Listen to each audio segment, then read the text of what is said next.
The 15th BRICS Summit will take place in Johannesburg, South Africa from August 22nd to 24th, which will be the first in-person BRICS gathering since the COVID-19 pandemic. The BRICS is a group of major emerging economies, namely Brazil, Russia, India, China, and South Africa.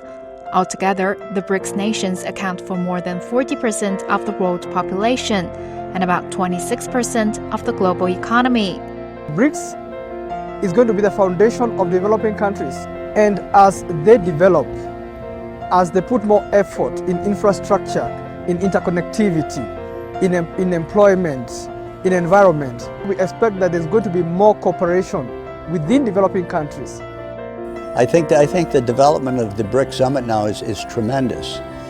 It has shown that this is no longer an organization that represents, first of all, 5 countries or 6 or 7 or 8, but it really represents potentially the developing world, the global South. Just look at the figures of international trade and investment, that the BRICS are playing a much more important role, a much bigger role in the world economy.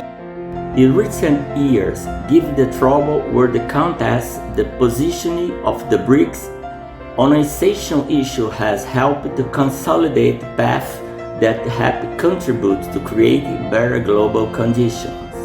Concerning global stability, the proposition of multilateralism policy and the implementation of quality development result in the series of the positive economic actions and those related to the environment.